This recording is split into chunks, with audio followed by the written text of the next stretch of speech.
ক্রিকেটের top 3 1 in a million moment, যা আপনি সম্ভবত কখনো দেখেননি। নাম্বার 1, একটা বল থেকে ব্যাটসম্যান সাধারণত সর্বোচ্চ 4 বা 5 রান দৌড়তে পারে, কিন্তু 1884 সালে অস্ট্রেলিয়ায় দুই দলের মধ্যে খেলা এক ম্যাচে ব্যাটসম্যান শট মারার পর 286 রান দৌড়ে নিয়েছিলেন। আসলে হয়েছিল কি, শট মারার পর বলটা গাছে গিয়ে আটকে যায়, আর যতক্ষণে বল নামানো হয় ততক্ষণে ব্যাটসম্যান 286 রান দৌড়ে ফেলেন। নাম্বার 2, আজকাল ব্যাটসম্যানরা প্রথম বলেই বাউন্সার মারার চেষ্টা করে, কিন্তু রাহুল দ্রাবিড় অস্ট্রেলিয়ার বিরুদ্ধে একটা টেস্ট ম্যাচে 40টা বল খেলার পর মাত্র সিঙ্গেল 1 রান নিয়েছিল। কি ধৈর্য ভাই। নাম্বার 3, সবচেয়ে বেশি স্টাম্পিং এবং সবচেয়ে দ্রুত স্টাম্পিং এর রেকর্ড MS ধোনির দখলে।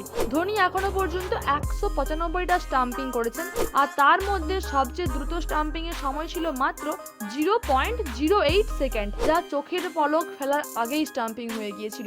আপনার মতে ক্রিকেট ইতিহাসে বেস্ট উইকেট কিপারকে আমাদের কমেন্ট করতে ভুলবেন না। ভিডিওটি ভালো লাগলে অবশ্যই লাইক করে দেবেন।